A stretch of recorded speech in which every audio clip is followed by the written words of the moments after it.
Yeah. It's podcast time, everybody. It's Friday night. Watch some high school football practice scrimmage for the kiddo. And so, yeah, we're rolling into the weekend like every other weekend, and we're going to talk about all the things that happened this week. A number of exciting things happened. We have an elected official who has a grand jury has approved charges for. We'll talk about that. And another elected official who didn't get indicted by the grand jury. We'll go on to other topics from there, but nothing says I don't fucking care about you guys. Like, I'm getting arrested for something, and I'm not quitting my job. And the only way you can get rid of me is to vote me out, which you can't because it's impossible. Almost Screaming at gmail.com, Facebook, Twitter, YouTube.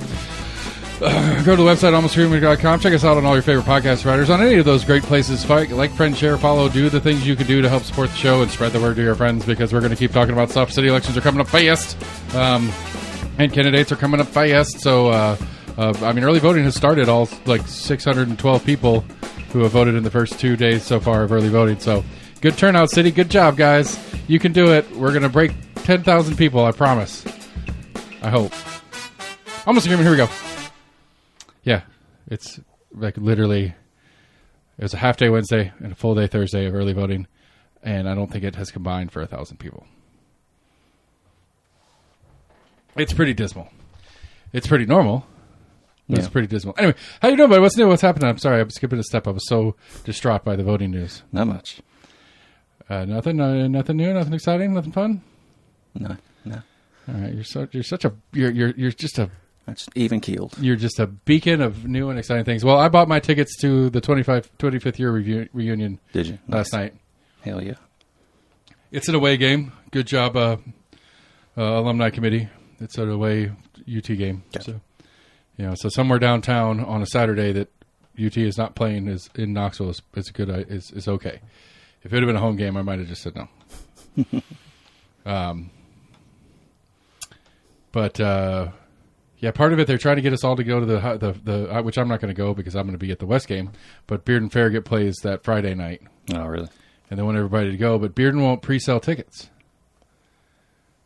So it's Farragut at Bearden High School. All right. And Bearden High School won't pre-sell a block of tickets to alumni so that they could sell them as part of the package. So Friday night, you get a ticket to the game, and then you get entry to the event with a couple of drink tickets and heavy hors d'oeuvres. Hors d'oeuvres. And I was looking through the... let me see if I can find this again.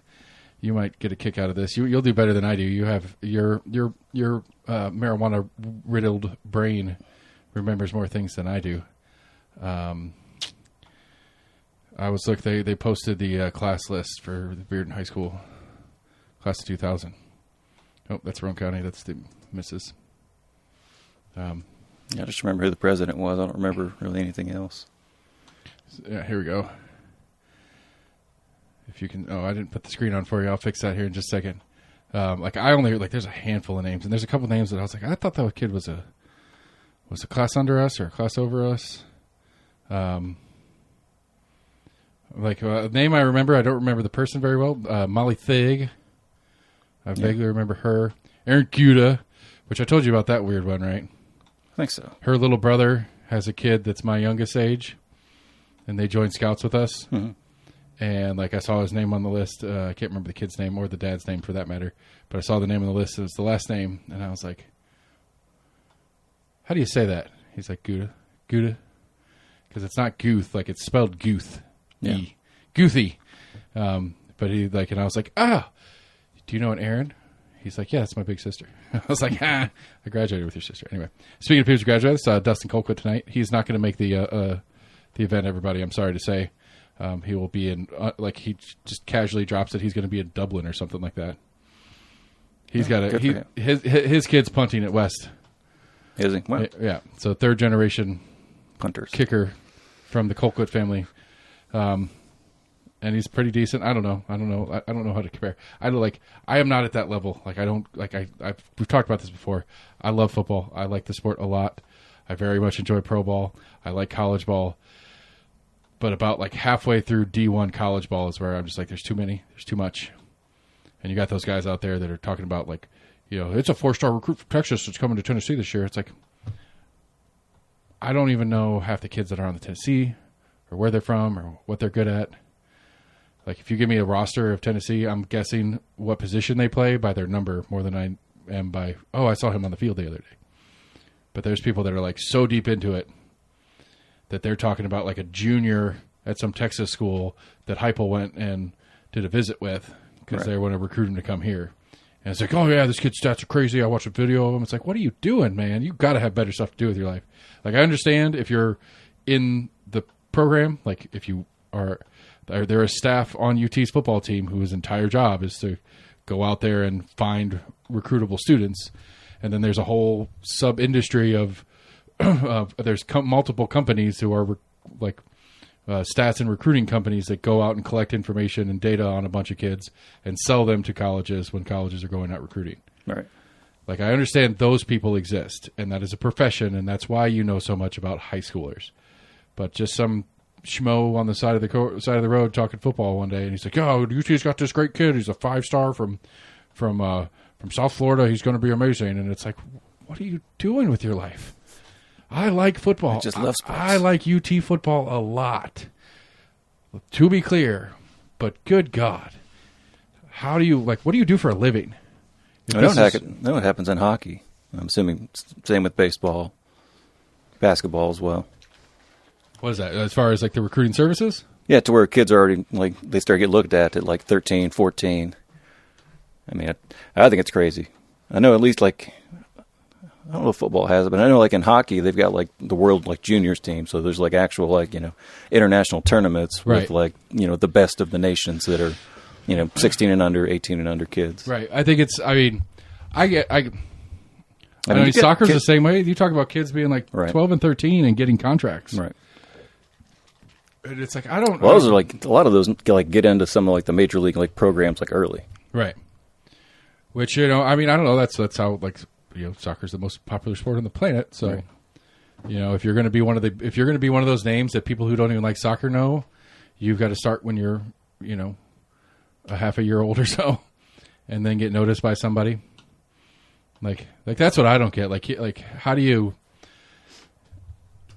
like, if you're playing, like, especially, like, just, like, out in the boonies of somewhere, it's like just some kid that's, like, phenomenal, but he plays for some AYSO league. And, well, is he that phenomenal, or is he just way better than all these other kids in his same age bracket? Right. Like, how do you discover those ones? Like, I understand, like, if, like, some, like, I mean, I say AYSO jokingly, but, like, I mean, there is a pipeline, there's a system that we do in football here locally. So one of the problems that my kid's having is he didn't play peewee or middle school ball. Right. Which I was okay with, and I'm okay with him stepping in now, even though he's functionally behind. But with football as a sport, I don't want, like, I'm glad I didn't have to bridge that when he was 7 and have to consider the conversation of, well, because I mean, that right, like, when he was like 5 or 6 and some of his friends had started getting into football, and he never really showed interest per se, but he was talking about his friends that were doing it and thought it was kind of cool. That was about the same time when, like, that Will Smith movie about the headache, or about the concussion doctor, had come out. Yeah. And that was when we were in the height of, and I remember maybe right before or right after, talking to his friend's dad, who plays football with him, seeing the stat, and I can't remember who it was from, but the stat was basically like, most guys in the NFL got their first concussion when they're less than 10. Damn. Or they think so, because they don't actually fully diagnose it. But, like, when like, these doctors are going in and looking to them and working through them, and all the new energy and effort that's gone into, brain health technology and sport and stuff like that, and testing for it and stuff, they're like, the doctors are talking about how, like, we can see signs of prior concussions that go back a decade plus for a guy that's 22. Right. And it's like, that's crazy. And then, but one of the things they already knew was, like, after 1, it's easier to get 2. After 2, it's easier to get 3 and 4. After 4, it's easier to get 5, 6, 7, 8. Like, it compounds. Your ability to withstand impact goes down every time you get one. Can't just tough it out. Yeah. And so, so, like, I there's at least a couple kids I know. There's one kid who got a concussion on West team in camp this year. And he was out for a couple weeks pending concussion evaluation and protocol, stuff. Yeah. But pending, like, evaluations and a bunch of different stuff. And like, I think the state TSSAA rules is you're allowed 3 in one calendar year. And I'm not sure, this is other parents talking over there. Like, I'm not in with all the parents yet to be part of the conversations, but I was there helping out. And I was talking to one of the dads, and a couple of the moms were talking behind me. And it was the mom talking about, I think she said this was his second, like he got one during the football late in the season last year. He got one during summer camp this year. If he gets another one anytime this season, he cannot play football in Tennessee again. It's not just a seasonal thing? Yeah, it's 3 in a year. And so he got his first one in like late season last year. Last football season, late in the season. And so that the clock started 1 year from then. So let's say it was mid-October. Right. So mid-October, July, and so now he has the rest of August, September, and the first half of October to not get another one. Or his football career, in high school at least, is over. And I think he's a junior. Damn. And so I don't know if I'm not sure who the kid is. That's part of the problem I was saying. Like, I don't know the families. Like, I don't know the other parents and stuff well enough to know who's the kid is attached to the parent. Right. But like that's a pretty big fucking deal.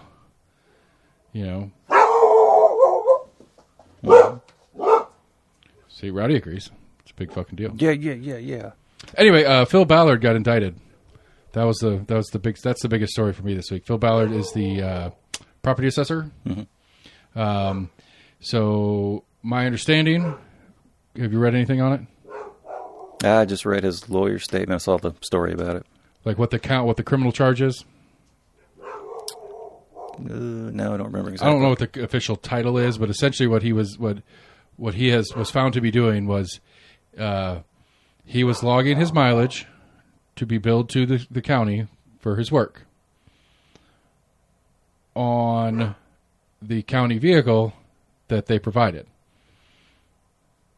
So so either one is acceptable, but both don't happen at the same time. If he is driving his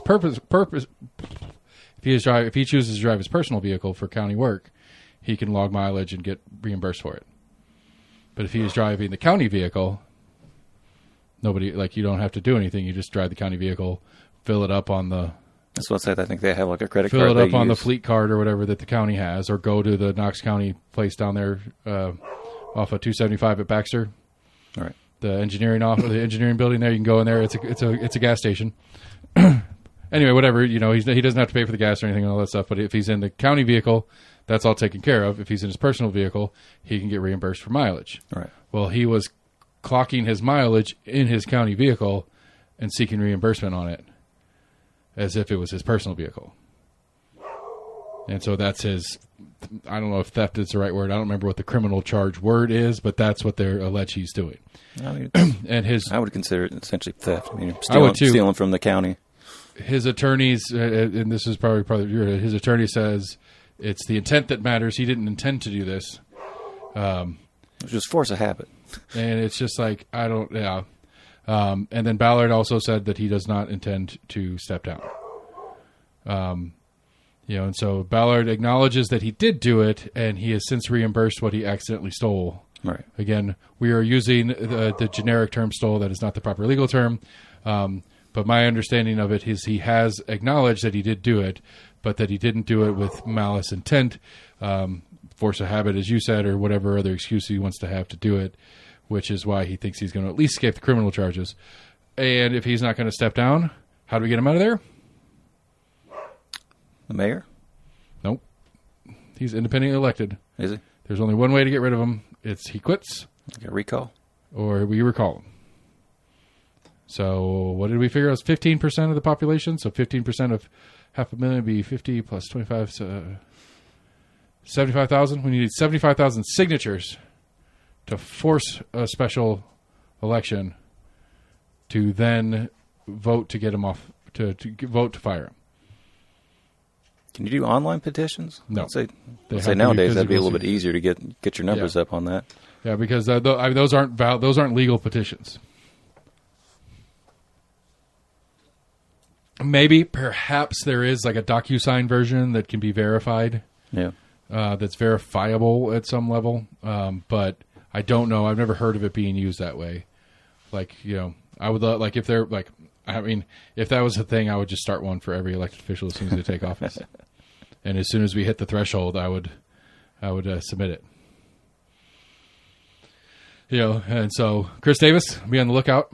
I mean, I would love to do it if somebody's out there doing it. almostadreaming@gmail.com. I will sign it, and I will tell people where they can go and when they can go. I will host at all 3 of my business locations a recall petition signing event, and I will promote it in all the means I know how to promote anything. I will talk to any friends and relatives I have that may be able to help promote it otherwise. I think it's,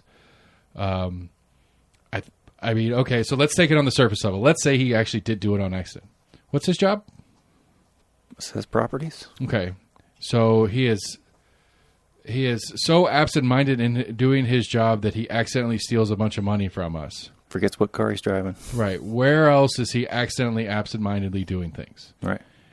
So I'm gonna I'll take you at face value. I'm not gonna say that you did it on purpose. I agree. You did it. It was an accident. You weren't thinking about it. Whatever. What other things do you do on a daily basis that cost taxpayers money that you just do on autopilot? I was thinking it was kickbacks or something, but you're probably right. It's been a few days since I saw the story. I mean, it's a self-perpetuating kickback, but yeah. That same grand jury chose not to bring charges against Biggs. I think it was the same grand jury. I believe it was the same grand jury. Yeah. Apparently, the grand jury is just like they're bringing the dozen or so. I don't know how many people are on the grand jury. I think it's almost like jury duty, where you're on call for that week. Right, and they bring you in, they shove you in the room, and they present a whole bunch of early parts of cases and say, "Is there enough here that we can go deeper?" Right. But I think that it's one grand jury that sits all day and hears any number of cases that are on the docket. Yeah, I think it doesn't change. It doesn't change out for every case. It's just like this grand jury's here. So maybe on a good day, or depending on who you are in the situation, on a good day you get a grand jury that's pretty chill, and they're just like, nah. Or you get an angry grand jury, and they're like, yes.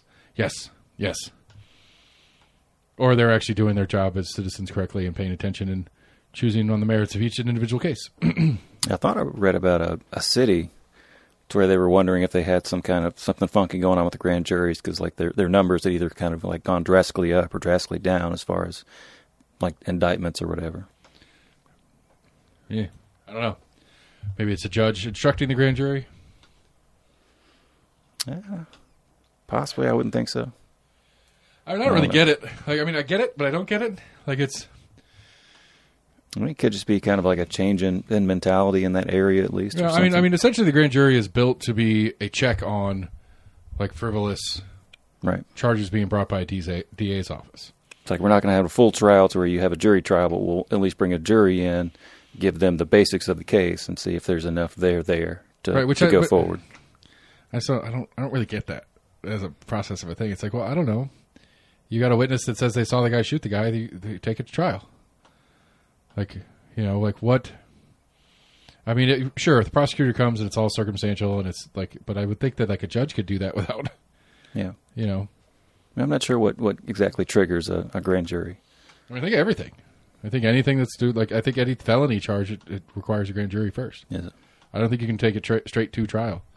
Unless maybe like there's some waiving process by the defendant, like we can waive the grand jury. Yeah, it's possible. Yeah.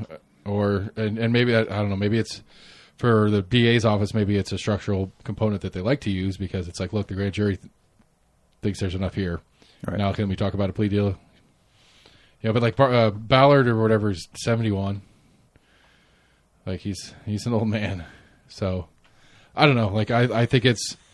I don't care, I don't like if it was willful or accidental, either one. I would absolutely sign and go out and advocate for him to be recalled. Yeah. One, because I want to see the process played out, but two, because I think it's the right thing to do. I don't think you should be able to keep your office after because either way, even if he gets at least while you're under investigation, even if he gets found not guilty, even if he's found not guilty of the criminal aspect of it, it doesn't change my stance. Yeah. I don't think you should be able to sit in that seat if you are too absent-minded to do simple paperwork correctly. Well, she was like, "Well, I paid it back." It's like, well, I don't care. Okay, that's the same thing with you robbed a bank and gave the money back. Does that negate bank robbing?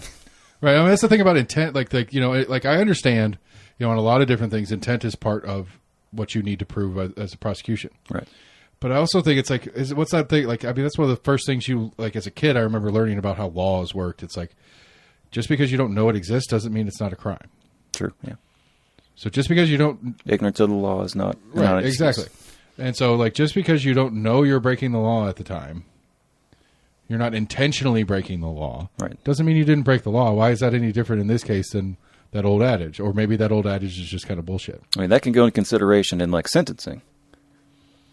Yeah. But as far as, like, you know, bringing forth the charges. But again, like, it's at least according to his attorney, that the intent is to plead not guilty because it was not intentional. It was an accident. Either way, you know, like I said, and you know, and again, like just on the top level of it, it's like you are now you got caught stealing taxpayer money, and now you're going to waste taxpayer money on a trial, and then you're going to waste tax money on our inability to recall you because we won't get enough people to sign a petition. Gotta love the system. Like, I mean, the recall thing is bullshit. I don't know. I'm not sure what the right answer is because I do think there should be a decent threshold. Right. But, I mean, you know, like maybe 10% of the last election this person was in. I think that's a good idea. Yeah, go off of because recent elections. Right, because you got 500,000 people in this town. 15% of that or even 10% of that is more people than vote. Right. I mean, what did Jacobs won the mayor's race with 36,000 votes? Debbie Helsley was when running against the Mayor Jacobs county mayor race. I think it was like a total of like 65. I think it was 36,000 to 30,000 ish for Debbie Helsley, somewhere in there. 66,000 people countywide. So you would have to get 90% of the people who bother voting in a mayoral race to bother signing a petition about some guy that they don't know what he did or why he should get kicked out. They're like, he's a what? Like, what's... okay. Right. You know, and like you could go and like, I mean, here's the petition. Do you want to recall this guy because he stole your money? It's a pretty easy petition. This guy is stealing tax money. Allegedly. Would you like him to get kicked out of the... Right. I'm sorry. This guy is either stealing tax money or he's too stupid to do his job right.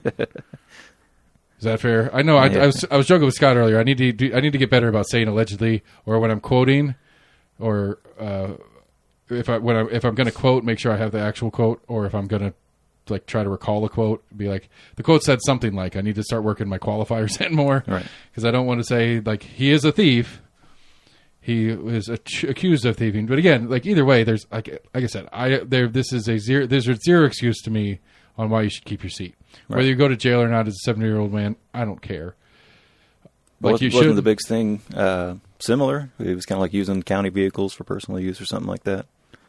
Yeah, there's some of that. His was more, and his is a little more egregious as far as I'm concerned because it wasn't just for personal gain. It was for his was mismanagement of it.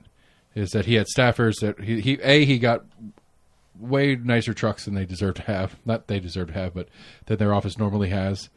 So he overspent on his vehicle leases for vehicles that don't really make sense. Like, yes, they need vehicles, and they do need some. I'm not opposed to the idea of a 4-wheel drive because they need to get out in the woods every once in a while. They don't need a Ford Raptor on some of these, whatever. But they were nice. Like they were like the like Eddie Bauer editions kind of versions of a 4x. Like it was like the Chevy, one of the higher trim levels, 4x4, and it's like you can get a Chevy 4x4 pickup truck that does more than does the job.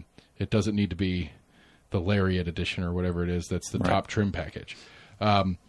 But then it was, you know, people, him and his staff were using their county vehicles for personal use.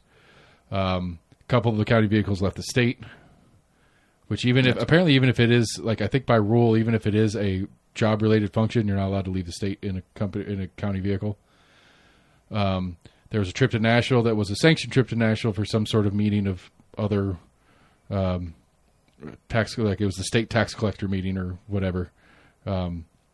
It's like a convention that they do where they all get together and they get updates from the state legal on how to and what this like is. You know, it's one of those seminars or whatever that goes over all the new anything new. Goes over the new stuff. What helps and for both bigs and staff. Different seminars that they went to, but they stayed in very nice hotels in Nashville instead of very moderate economical hotels in Nashville. Stuff like that. But like his was just like kind of overspending, either directly overspending on himself or letting his staff overspend and not overseeing his staff very well. Something in that pocket of things is what his was. I believe with the hotels, they made a statement that allegedly that that those got approved or got like pre-approved. Right, but that doesn't make any difference. That's not the point. It takes a little bit of blame off of him. He's like, well, I suggested, the Omni Hotel or whatever at $500 a night, and they said it was okay. The office that approves that is this item something within the idea of the budget you have, not is this item within the budget of things that we spend for those items. Does that make sense? Yeah. Like getting approval to rent a hotel room because there's a seminar in Nashville, that office is going to check that box. They don't look at what type of hotel room, how expensive the hotel room is. It's just there is a travel budget for this office. This falls under that category. It's the same thing with the trucks. He has a budget to spend on vehicles for his staff. Is this a vehicle for staff use? Approved. They don't care. That office doesn't do that office. It's like that office would be like if he wanted to buy a golf cart to tool around downtown in because whatever reason he wanted to make up for it. That office would be like, there is nowhere in your budget where it makes any sense for us to approve a golf cart purchase. Wasn't there a golf cart that was involved in him, or is that a different politician? No, that was Jacob's former assistant or somebody in the Jacobs office, as well as the county parks director or something like that. Yeah, thought that might have been a different story. But that's what I'm saying. But that the approval office that he's referencing, their job is not to approve what he's buying. It's that is the thing he's buying within the framework of the budget, not the dollars of the budget. Right. And so, yes, you got. It's like, we pay for hotel rooms when you go to state sponsored. Right, exactly. We don't. Right. We're not going to. Like again, if he wanted to do a thing where he wanted to wine and dine some people on like the riverboat or whatever that's down there, it's like we do have a meals and entertainment part of the budget, but maybe like that one's like that one's a great for a special. Right, for something particular. Secretary of State's coming in. We gotta just show like, well, it's the fourth Saturday. Speaking of state officials, the governor had made it to town this last week and came and checked out about half a Smokies game. Apparently, really, I saw he was in the area. Toured the baseball stadium or the multi-use stadium that he helped pay for with the state's budget, and was asked about his replacement and the senatorial craziness that's going on. Really? Yeah, I saw he was at like Fort Loudon or one of the dams recently as well. That was probably when he was in the area. I mean, this senatorial and gubernatorial race, the gubernatorial race is officially like I get like you reminded a couple of the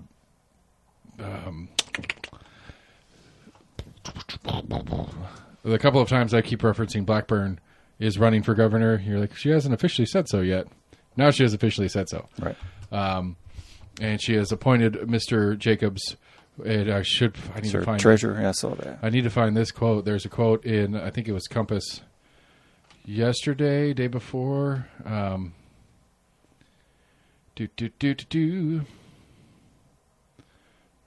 see if I can find it real quick so I can quote it correctly.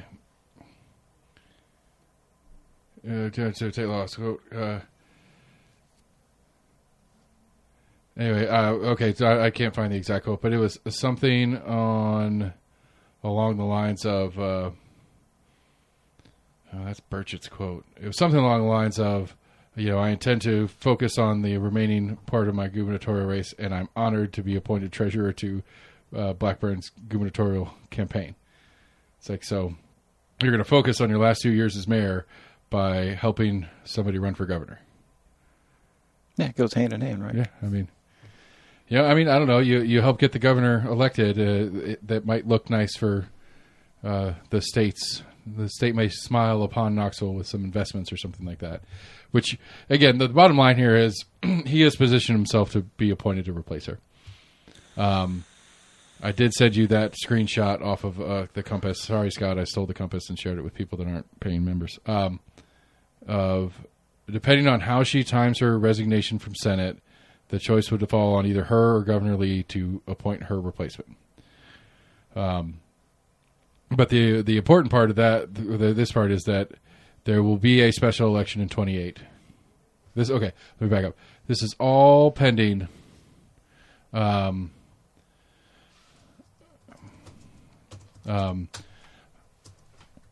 This is all assuming that Blackburn wins, first and foremost. There are other people who are running for governor. Mr. Rose and his teenage girlfriend, wife, whatever. Right. So there's a Democrat already working on his campaign out of Memphis. I don't know. Let's say Gloria Johnson's fell out of the cycle. Maybe Gloria Johnson will throw her name in. It's possible. I mean, that's the reality. That's why I'm so confident to say that whomever, I don't see Marsha losing a Republican primary, and so she will be the next governor of the state. The odds are in her favor. I mean, if you want to see a preview of it, is go look at her senatorial run where she dog stomped Gloria Johnson, and Gloria Johnson has some of the highest name recognition of any Democrat in the state of Tennessee since Hammett was the governor. Has a stupid podcast. Not sure. There's the two ex-governor podcast. It's Mark Harmon. Bredesen, maybe, I don't know, whatever. Anyway, the highest name recognition Democrat that's been in the state of Tennessee since Al Gore is Gloria Johnson. And so, so I'm just going to go off the assumption that Marsha Blackburn will be the next governor of the state of Tennessee, and she will appoint Jacobs likely as her successor in Senate. And then in 2028, so that Senate race will be crazy, but Jacobs will get to play the incumbent card and probably keep that seat till he's 90. The Rose ads always kind of crack me up. She's got 4 bullet points. It's like Christian, farmer, Trump supporter, and something else. I forget what the 4th one is. Little girls. I'm sorry. You want to run for the governor of my state? I'm going to make this. I'm going to repeat that point over and over again. The circumstances of your marriage are suspect as fuck. Yeah. I don't know the truth of it. I'm not trying to allege any wrongdoing here, but a girl you met when you were already in the state house. You were the he was the director of state agriculture or something like that at the time. Okay. Who you met when you were going out to high schools for 4-H club when she was 13 or something like that. I think it was FFA, Future Farmers of America. And the day she turned 18, all of a sudden you're dating, and a year later you're married. I'm sorry, friend. I got some questions. Yeah. I'm not alleging anything explicit or criminal. But you married a girl half your age, and that doesn't make me trust you. I'll put it that way. Yeah. And if you're going to run for governor or senator or whatever it is you want to run for, that would include my voting. I'm going to talk about how I think that might be a problem. I'll never get over it. The only reason we know that, the only reason I know that, I don't know if the only reason I know this story, because you got the flyer. I got off that flyer because he wanted to be a freaking elector. Yeah. For Trump. And when I brought that flyer in, the missus saw it and said, "Daughter or wife?" And I said, "Shit." Because there was no woman in the picture that was old enough to be his wife. But if you're going to do a family portrait like that, you probably have your wife in it. Right. And so that's when I think I asked Scott about it, or maybe I mentioned it to you, and you said you remember something about that, and we started looking it up. Yeah, I can't remember where we saw it because it was a local state newspaper or something like that had a story on it. They met at a Gatlinburg convention. He's probably in the Epstein book. Possible. That prick can go. I don't care. I don't think he's going to make it far. I don't know. He keeps getting elected to his district, whatever idiot district that is. Is he a state rep too? I thought he's a federal rep. I thought he was like the Burchet of Podunk or whatever it is. What's his first? What is it? John Rose, I think. Look at that perv. He even looks like a perv. Yeah, he's U.S. House rep. Yeah, 6th District of Tennessee. TN Congressional Congressional district map. I think it's western, but No, 6 is the north side of the state between here and Nashville. Huh. So it's a big-ass district, and he's got some money over there on the edge of the Nashville suburbs. Suburbs. Does it include Nashville proper? Franklin, Murfreesboro, Rutherford, Davidson. Yeah, it splits Davidson County. Surprise, surprise. Because somehow 5, 6, and 7 in Tennessee are all Republicans. No, 4, 5, 6, and 7 are all Republicans. Do we have we have Memphis 9, District 9. We have 9 reps in the state of Tennessee. 1 is a Democrat. I believe is correct. And that's District 9 out of Memphis.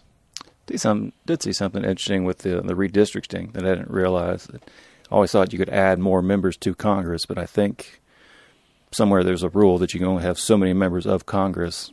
So if a state gets more population and they get like another rep, they essentially have to almost like take it from another area. Well, or they have to up the number of people that that each representative represents. Yeah. Like, well, no, I think that's what's in law. It's not by. I mean, it cannot be by number of people consistently because growth would require more reps then. Right. So it's got to be by if there's 500 members, it's population divided by 500. I didn't realize if a state got more reps, they essentially almost have to like take it from other states. Right. If they need another one, reapportion or whatever. Right. Like California probably will lose a couple reps over in the next. I would think California, New York might lose one of their. Well, how many California's got? 27. No idea. But California might lose one of theirs if their population actually decreases enough. Right. Because a state like Tennessee or Texas may need to add one to make up for the... I guess I assumed that Congress could grow, but I guess there's a 500 set number amount. 500 or 430, 456 or whatever it is. Whatever the number is. All right. That's a lot of people trying to get on the same page about anything. Right. I think 50 is a good number. That'd be interesting. If we had a House and Senate with the same mass, but it wasn't 2 states, or I don't know how you'd do that. Like, you'd have to figure out a way to do it by population that didn't cross borders, which that'd be impossible. You'd have to do more. There's no way you could do it with less. Like, how many reps does Rhode Island have? 1? I don't know. I'm asking. Probably. That was my guess. You know what I'm saying? So if Rhode Island only gets 1, which is fair, Wyoming I think only has 1, which is fair because they have like 500,000 people in the entire state. Right. Where, Tim in District 2 here has got like probably 750,000? All of Knox County, all of Maryville, Blount County, Claiborne, Granger, Union, Loudoun County, and then the larger half of Campbell County.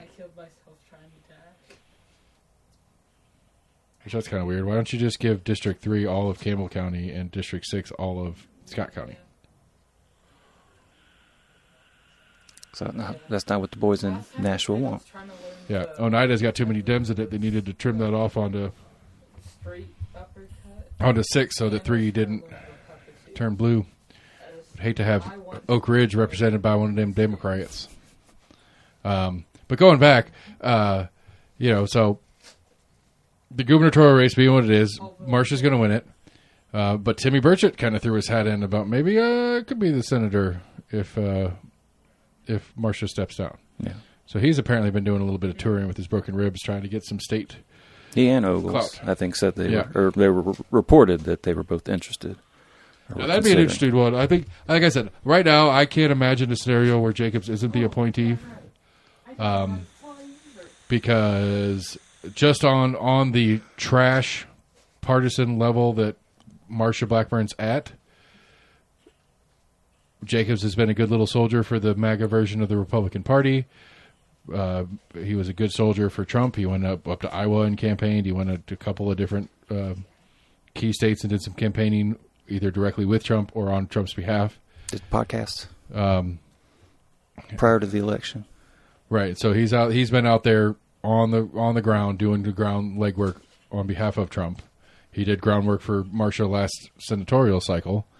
And so I don't think Burchett's would get the nod. He would get the nod maybe from Lee, but not from Marsha.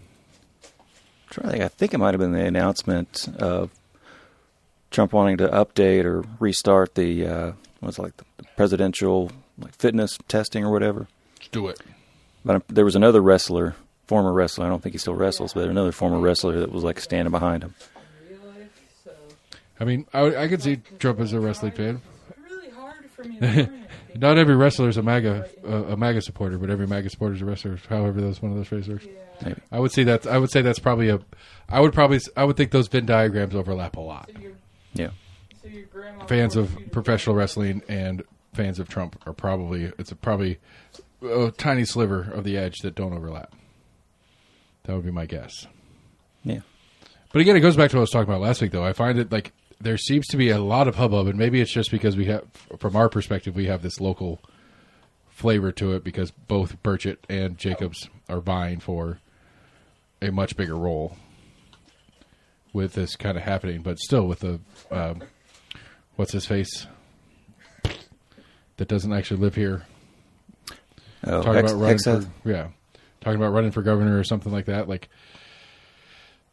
Not sure what it is that's going on that makes it such a valuable. It seems like there is something, at least in the Republican strategists, smoke-filled back room, that there is a target on Tennessee that they want, that they feel like. I mean, I get it on some level. Some of it makes sense because Tennessee has been on the forefront of some of the state laws challenging to get it to the Supreme Court, to get the Supreme Court to overturn X, Y, or Z, shit like that. Found a couple cases, yeah. Tennessee was the abortion case, right? I don't think so. What was the Tennessee one? There was a Tennessee one that it was one of the big ones that the Republicans wanted, and it was a Tennessee law that overturned it. I think it was transgender care, maybe. And so they see the value in that with, Texas being the other big player in that kind of a state that they can get legislation that can challenge, because they can get stuff challenged up to the Supreme Court. They could change, they can do big shift changes like the abortion ban, some of these other things that they want to do, like some of the gerrymandering things that are going on right now in Texas, which is crazy. Looks like they'll be able to do it. I think I read a couple stories that there's not much that the minority party, the Democrats all in left, Texas, can really do. Which is an interesting play. I haven't heard much since I don't know if they all left. A lot of them left. Yeah, so but then Abbott said something about he was going to get them arrested and charge them with fucking bribery. Was it bribery? Right, for bribery because the governor from Illinois or whatever that invited him to come hang out, paid for their plane tickets to fly out or something like that. And said I think a lot of them have actually campaigned asking for money, I guess, to pay potential fines if they get fined. Right. I think the governor in the last couple days tried to put something forward to remove the Democratic leader, I guess House leader. Oh, shit. I mean, I think Trump even just approved using the FBI to help bring them back. I don't know. I've got mixed feelings on this. I like it as a political move, but on a structural governmental, this system isn't. It's a big red circle around this shit ain't working. Part of my brain set, but at the same time, you do what you got to do. And this is the option. This is the option that came forward because if you show up, they get the quorum. They've got the votes. They're going to get it. I think they did it a few years ago, 3 or 4 years ago. I think they did another walkout. It's weird though. How can you not get a quorum, but you have enough votes to win it? Usually a quorum is enough people to be the majority. It's 70% or something, 75. It depends on the. I don't know what Texas rule are but for city and for city county, a city meeting, there's 9 city councilors. As long as 5 show up, they can have a meeting. Now, if they vote on anything, it has to be unanimous because the counted votes have to be enough to be the majority. Right. So if people aren't there, it's an assumed no. But the quorum is based on that number. So 9 members if everybody votes the same way, it would pass even if the 4 people didn't, which is logical. I mean, it's just I think it's a logical leap. Yeah. You know, like, okay, if they didn't show up, they're assumed to vote no. So it's pretty much a wash. It's like, well, it doesn't matter if they were here or weren't here. Right. Presumably, they would have lost the vote or whatever. Right. That's what I'm saying. Like, whether they're there or not is the same. The result will be the same because the people that were here voted this way, and that makes it pass. So I'm curious what Texas rule on a quorum is, because if they have enough to win, whether the Democrats show up or not, but they don't have enough to win, or they don't have enough to have a quorum, seems a little weird. And I can't dash or else You know, because hurt myself. your quorum being 70 or 80%, that doesn't make a lot of sense logically. But I guess that's what there's that's a rule of the House, I guess. Right. And that's the way they said it, and that's what they got to deal with. Okay, I don't want to deal with that. So I don't know. Like, it's weird to me. Jesse's podcast is he's got a feature on gerrymandering this week. No, he did a follow up. It's 2 weeks in a row now on the A two-parter. the Progressive South podcast on all your favorite podcast providers. I produced that. It's awesome. Where he did he did the one last week, but the new one this week is talking about more specifically about the Texas thing going on, and then some Supreme Court stuff that, like, Alabama had a redistricting refused by the Supreme Court not long ago.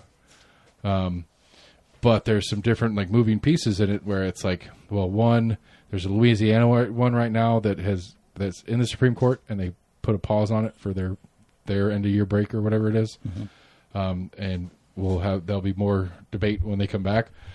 But it's basically saying, you know, there was a prior case that basically, whomever said,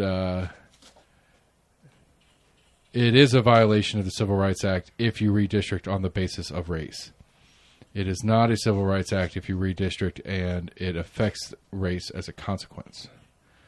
So if your reason to redistrict is for purely political, in the sense of more Republicans were trying to split the Democrats up into different districts kind of thing, if it happens to split the black community up, then that's just happenstance. That's a byproduct of all we were doing. And, you know, to which Jesse makes a great point. It's like, so if there was a national supremacist party and they were doing redistricting, and you're redistricting in a way to benefit them, you're not doing it based on race, you're doing it based on political affiliation, even though the political affiliation is inherently racist by the premise of said party. Right.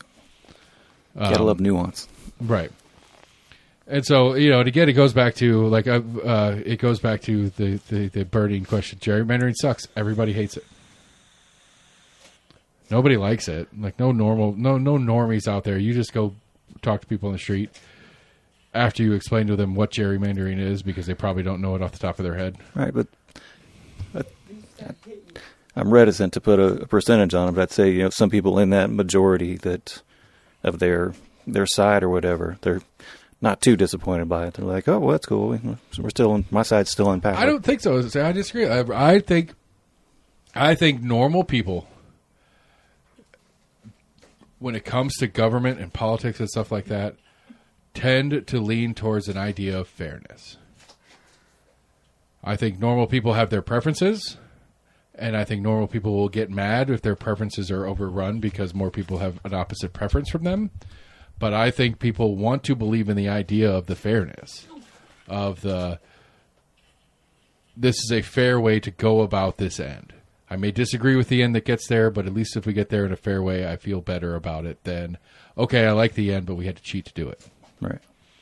I would argue that I'm not saying that I guess my percentage isn't necessarily they're in favor of it, they just don't mind it as much if their side wins. I mean, I'm sure they're not going to get mad about it. They're like, it's not very cool, but I'm not going to go out and protest about it or write a letter to my representatives. I mean, that's fair, but I think, I don't know, like, because I think this is a perspective things this is one of my perspective things that I think I'm weird on, is every time I think of anything, I try to think of the inverse and how I'd feel about that. Yeah. Like, okay, yeah, it's kind of gross, but it's in my favor, so I'll let it go. It's like, no, it's either gross or it's not. Right. Like that's kind of my thing on it. And I don't know, I might be weird in that mindset. I think you agree with me on that personally.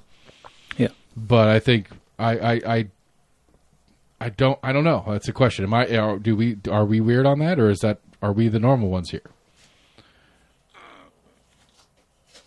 Like I'd like to think we're in the majority. I hope so. I really do. I believe so, honestly, on the topic. Right. Like, I think if we had a ballot initiative, a ballot referendum that said we don't want any more gerrymandering, which would be a terribly undescript term, I get it. Right. But if, like, we're gonna do away with this, with the redistricting the way we do it. We still run into the problem, which apparently for the Virginia one that Jesse was talking about in last week's episode was interesting, in that they have like four members of their state house, and then 4 citizen whatevers get together and they do the district redistricting. Mm-hmm. Still runs into the problem of who gets to appoint those people. Right. And I've thought about it at length, and I can't. The only thing, there's no, like, if it's population based, how do you draw a circle to evenly divide the population? That's really all. That's all districting is. Like, how would you word that in a way that wouldn't end up leaving wiggle room for gerrymandering? Because you shouldn't. I mean, like, you shouldn't do it. You should do it in the most concise circle possible. Right. Like, the goal should be to have the shortest distance of the circumference of the circle that you draw. Yeah, you look at some districts and they're fucking nuts. Well, I mean, it's just like we're looking at here. Like, the 6th district makes no sense. Nashville is divided between 3 House districts in the federal House. Yeah. Why is the city of Nashville split 3 ways? There is only one logical answer to that. Like, the state of Tennessee is split into 9 districts. Realistically, you would have just west of Nashville to the North Carolina border should be 5 of those districts. There should be 6 of those districts. West of Nashville to Memphis would only be 3 districts in population. And if you were to draw those circles draw those lines in a logical manner, one, I think, the easy one would be you use smaller governmental maps as a guideline. You try to keep counties whole. You try to keep cities whole. Yeah. I think that would be number one. You keep municipalities whole. If a municipality in and of itself is too large to be its own district, then you have one rep that does that municipality and trim off a little bit to another one to get the numbers right. Like, I don't know how many, like, what's the number? We're guessing like 750,000? That's what I was about to say. I wonder if the population of Nashville would still be too big to be one district. I think it'd be 1+. Yeah. I mean, it's split, like, visually, I don't know where the population of Nashville lives either, but visually it looks like it's split about evenly between 5, 6, and 7. Yeah. And so it would be all of 5, and then 6 and 7 would trim off a little chunk. Or realistically, again, that would be the way I'd write it, I guess. That would be my start of trying to write the rules for redistricting. Number 1. Local municipalities first, county municipalities second. The intent is to keep them whole. The only way you can split a municipality is that if that municipality in and of itself is too big to be a district. Or if when all other redistricting is done, you are plus or minus a handful that you need to trim off from a neighbor to get the last 2 right. Yeah. And so, like, I mean, I think, and it would work both ways, like in more blue states that tend to draw them in the inverse of what Tennessee draws theirs in. That I think that those being the first rules of drawing the map out would work both ways, because your rural, there would be bigger chunks of the map, but your rural, more Republican-leaning areas will be clumped together. And Nebraska that had a big kerfuffle with electoral to where, like, the one district is like Omaha, like the big city, then like the rest of the state is the one other district. Yeah, because they don't do all in. Was that more of an electoral thing, not necessarily congressional district? I mean, the electoral college and the congressional districts are the same numbers. Okay. Not necessarily the same borders, though. I'm assuming they're the same borders. I think they are, if I'm honest. Yeah, I mean, could you go some places out west and you have districts that are as big as Tennessee or whatever, or not too far off. Yeah, because nobody lives there. Right. Which is always the fun thing when people show those fucking maps. Like the concentration maps, like where they're like, it's always the Republicans that show it because Nebraska being the perfect example. All of Nebraska, this whole map, you have one little blue dot, and the rest of it's red. But somehow they vote for Democrats. It's like, well, no. Just because you have land area doesn't mean you have population. Right. You have 60% of the state's population in one spot. They vote blue. And the other 40% are spread over the rest of your state. Yeah. They vote red. But like Nevada and Arizona, it's and not you're an like, equal the rest heat is a map. fucking desert. Nobody else right, lives nobody out there. lives there. Right. The one guy that lives out there is a Republican. Right. That's why you get red. That's why half the state of Nevada is red. Yeah. Because nobody lives there. Or it's fucking, UFO test sites. God bless America. On the long, this has been a long-standing running thing. I think that's at least rules 1 and 2 for me if I was going to write the rules on how to redistrict. I still say you've got to have some, I know it's hard to do, some kind of like nonpartisan. Maybe almost kind of do it like Virginia does it. But you do it, but I mean, you set the rules to try to you're right. That means, like the Virginia version of it, but the only reason it works in Virginia is because Virginia is a purple. Inside the state of Virginia, it's a lot more purple. Yeah. It is not a hard red state like Tennessee is or a hard blue state like California. Right. And so you don't have enough of a Republican or Democrat House to force in the more extreme versions of it. Yeah, it more necessitates more compromise. Right. And so, and again, like what drives me crazy about it, it's like, okay, well, the federal one, this Texas one, it brings up a whole other set of stuff, but just on the local version of it, our local jury, like our inside the state, our state house and our state senate maps and their gerrymandering and stuff like that. And it's like, what are we doing here? Like, you're literally still going to have a supermajority even if you drew it normally. If you drew the state Senate map in Tennessee in a logical manner, it would still be a 20 plus less than 10 split. Like, you couldn't, like, okay, inverse it. If you had the Democrats draw it as biased as they possibly could, I don't think you could get more than 10 Democrats elected to the state Senate in Tennessee. Yeah. You know what I'm saying? So, like, even if you did it fairly in Tennessee, it would still be like a 20-10 Senate or a 60 plus 30 House. That one might be a little bit closer skew. That might skew a little bit more. The Democrats would never get a majority out of the current state of Tennessee. But even if the Democrats redistricted the Republican or the House of Reps version here in Tennessee, which I think is like a 75-15, 75-20, 99. Is it 99 total? No, it's 90. It's 92. There's 30 senators and there's 3 senators or 3 House for every senator. Yeah, so it's 90 or 99. We'll just say 90 for the conversation. Yeah. Which I think it's like a 75-15 right now, Republican Democrat split, or somewhere in that range. Even if the Democrats redrew Tennessee as favorably as they could to themselves, I don't think they're going to get over a 65-30-25 split. Yeah. There's still going to be a super minority in this state, even if it was properly representative. And so, like, why are you bending yourself over backwards? You never know. Like, why would you take the flack? Like people don't like it. It's gross. I think I think it's agreed upon. Gerrymandering is gross. Why would you take any flack for doing a gross thing when you'd still be the supermajority on the other side? That's the thing. They're not getting any flack.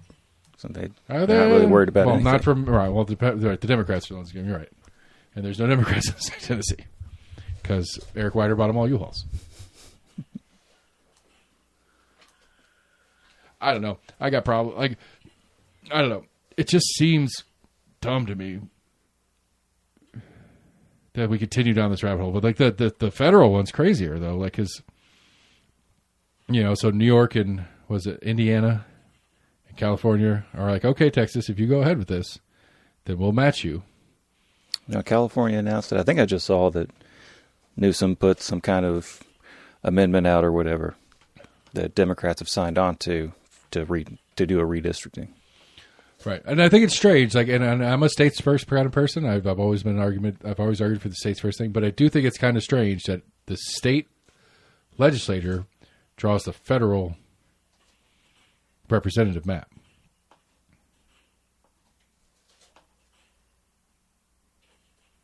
Who should it be? It's a good question. I mean, the federal house would be that would be the equivalent answer. The state house gets to draw the state maps. The federal house should get to draw the federal maps. Yeah, but for other states that you're not representing? I mean, yeah, it's the same animal. So, I mean, for other counties that you're not representing, like we could do the same thing on a local level. It'd be a funny idea to have like other states that have to, like a neighboring state has to draw a redistricting line for their neighbor state. Well, I mean, if you're in the South, it's going to stay the same anyway. True. So, I don't know. It depends which neighbor of Tennessee. We've got a bunch of them. Or just a random state. They draw names out of a box or a hat. It'd be fun. We could do it. We could have a like. All right, Connecticut, you get to redraw. So every year that ends in 1 gives us 1 year for the census to do its thing, and then we have the federal redistricting lottery, where we just, I don't know, draw a name out of the hat to get the first state to pick, and then they pick, and then somebody else picks, and we just keep picking. All right, now I mean the speaker of the House just picks two cards out. Those guys do each other's, or would you want them to not be the same? Like, would that be they don't do each other? So it would be first one drawn out is Florida. Florida gets to do Texas's map. Next name drawn out is Arizona. Texas gets to do Arizona's map. Next name drawn out is Alaska. Alaska does Arizona's map. Yeah, maybe something like That'd that. That'd be a way to do it. I mean, it'd be super random if it's actually random. Right. But it would be super random. I mean, it'd be interesting. Like on topic here, California draws Texas. So California might actually get redraw the some Texas friendship out of states out of it. It's like, oh, we need to be nice to Connecticut now. Well, I mean, I think maybe the right way to do is to trade. So the first two names out to each other. So California, Texas. California does Texas map. Texas is California's map. So if California goes too crazy, Texas can reply with a crazy version. Ooh, or they do it blind. They're not allowed to know the other ones. Like, it's literally like in a sealed envelope. I was trying to think, if you couldn't actually give them the state, but some kind of like area and population density, and it's like, all right, draw some lines in there. I don't know. There's got to be a better way. I mean, I think unless you got real creative in how you presented the data, it'd be pretty easy to figure out.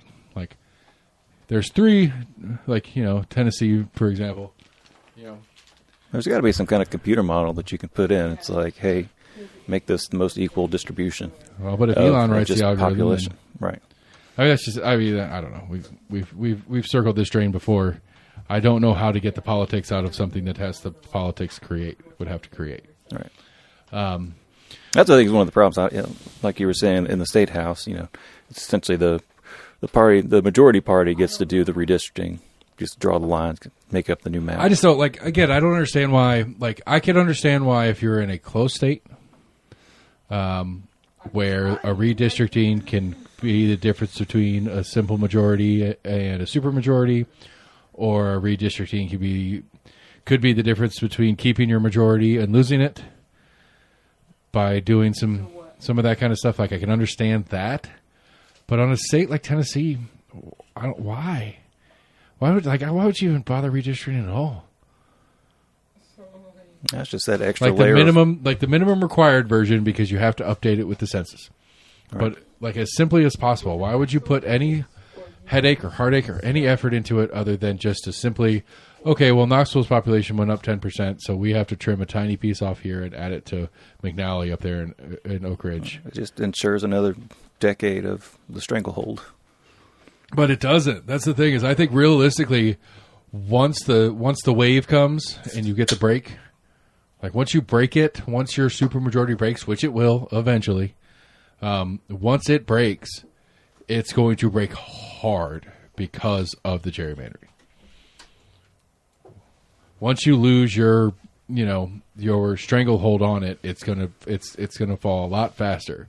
Because the only reason you lost your stranglehold is because the population has changed teams.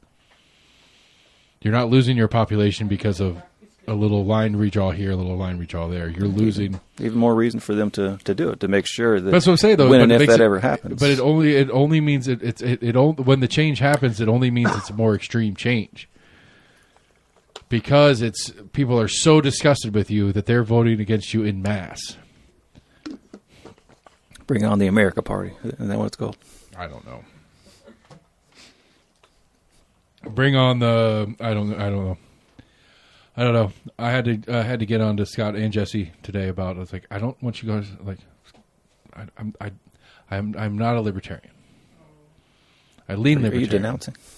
I am denouncing because the libertarian was one. Nobody gets to tell anybody who gets to call themselves a libertarian or not, and so people like Scott and Jesse and other people refer to Mayor Jacobs as a libertarian. It's like I 100% disagree with that. I thought he's kind of called himself that at times. Right, he does, and it's like there is nothing of libertarianism that I believe in that he does, that he acts on at least. No taxes or no raising taxes or whatever. It's like, okay, well, a libertarian, if you were hardcore, would not only be not raising taxes, but be getting rid of all of them as in any way, shape, or form. Yeah, but you have a spectrum at both of the major political parties as well. Sure. That's why you talk about it all the time. What are the core tenets of the parties, and it's ever changing. Right, but there's nothing. There's nothing libertarian is like. Yes, Trump did speak at the Libertarian National Convention this year, but there's nothing really libertarian about Trump and MAGA. No, it's just another voting block for him at that time. That's not true. If MAGA was true to its own tenets, there's some parts that are actually libertarian. America First is a libertarian sentiment. Some people like to paint libertarians as isolationists, and it's like, depends how you say isolationist, I say, I don't know, keeping up with my own shit before I fuck with others, whatever that word is. Yeah. If that's isolationist, then yes, I'm an isolationist. Like taking care of our own business and not involving ourselves in everybody else's business, I'm an isolationist. Like we're not, we started a trade war with India for some reason. Dropped a 50% tariff. Is they're buying, or they haven't stopped buying oil and gas from Russia. Right, but we're still buying like plutonium and other random shit from Russia. Yeah. It's not cool if you buy stuff from Russia, but we can. We just said, you can't do their oil. And he was like, no, that's okay. And you know what's more fun? Is we've been buying oil from India. Have we? Yeah. Why? Because India is taking cheap Russian oil because they can get it cheaply right now, refining it in India, and then it's no longer Russian oil. It's Indian oil products. And they've been, maybe not we have, but they've been a bunch of other countries that are part of the Hate in Russia sanction project or whatever have been buying Indian oil, or Indian refined oil products. That is just Russian oil that's been worked on. Because it's so cheap to India because because of the sanction regime, Russia doesn't have the ability to sell oil on the open market. So they have to keep their price lower than the open market is for the people who are willing to take the political risk of buying oil from them. I wonder how they're getting it in. Well, yeah, it's probably just oil tankers. I don't think there's any kind of pipelines that connect. From India to Russia? Yeah. Yeah, I don't know. Or Russia to India, yeah. Yeah, I don't know. But, okay, I don't know. Like, one, we don't, like, we don't import that much stuff into India anyway. Their trade policy is actually what I think our trade policy should be pretty close to. We should do our best to be able to do it on our own and export what we can and import what we have to. I would say there's a lot of pharmaceuticals that we get from India. We do. Or we have them make a bunch of drugs for us or something like that. But we don't import much there. Their policy is to try to there is not much in India that is a U.S. product or even a Chinese product or a Japanese product or stuff like that. There is some stuff, obviously. It's just like, but like even with India's already limited export or import of U.S. products, they're still our 5th largest trading partner. And we just pissed them off because their policy is we don't care about what the rest of the world is doing in sanction regimes and stuff like that. We're going to do what's best for us. Yeah. Because that makes a lot of sense. Especially when we're wagging our finger at them for buying Russian products while we have continuously bought Russian products from day one. We didn't sanction Russia on the things that we need that Russia is the only one that provides. I was in a couple of assessments that they think India will be kind of like the next kind of bigger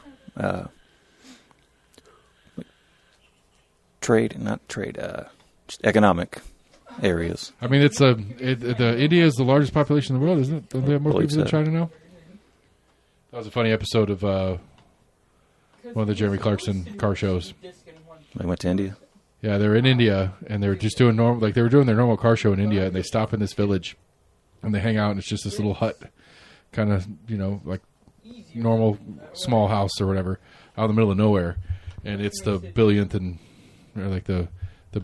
third, like 1,000,000,003 Indian born or whatever. Mm-hmm. That was the baby that put them ahead of China in world population. Damn. And so they did like a whole segment of the show of them just hanging out with this mom and dad and this baby. And the parents are just like, "What are we doing?" We're exploiting you, right? And it's like this kid is the kid that put India ahead of China. You broke the record.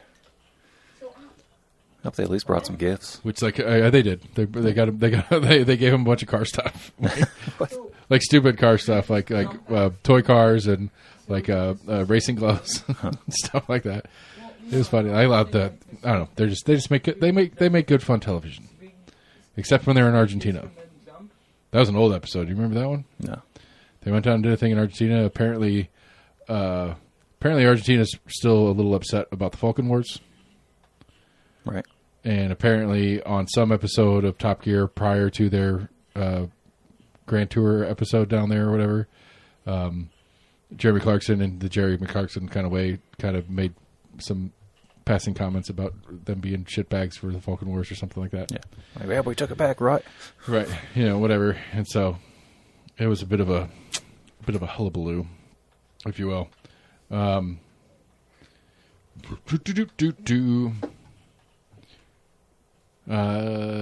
voting. Larson is trying to lower taxes right now on his way into his mayor race. See that one?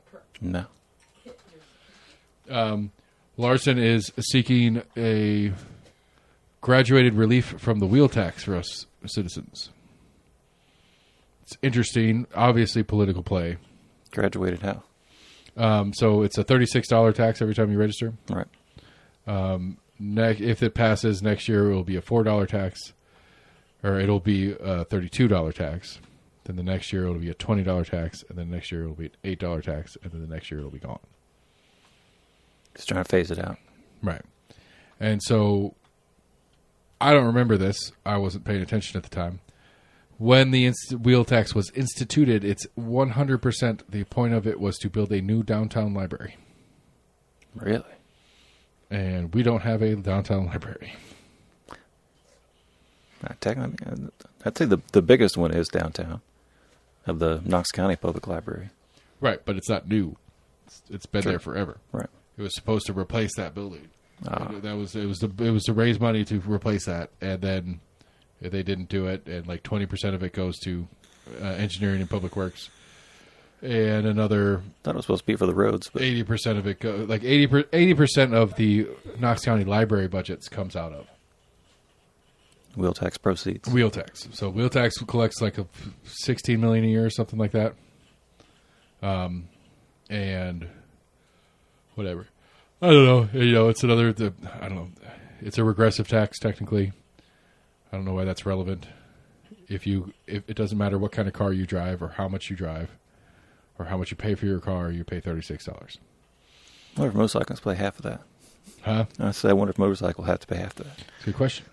But I'm saying, like, I mean, and by definition, that is a regressive tax that impacts people, that impacts lower income people more than higher income people. Right. Because if you could afford a $120,000 car, a $36 a year tax is irrelevant to you. Sure. Where if you can barely afford a $5,000 car, $36 a year does add up to you. That being said, there's no way and I don't put this on Larson. Let me be clear about this. I have no dog in this fight. I might be running for mayor if Sam gets around to filling out my paperwork for me. And if I run for mayor, I'll be raising taxes. Why not? Fuck it. Let's have. I want to build a light rail in Knox County, so I'm gonna have to raise taxes for that. And maybe I'll do it as a wheel tax. Maybe I'll do like a $136 wheel tax and spend that $50 million or whatever I collect a year on building light rail. But it's interesting then that Larson has been priming the pool for the eventuality that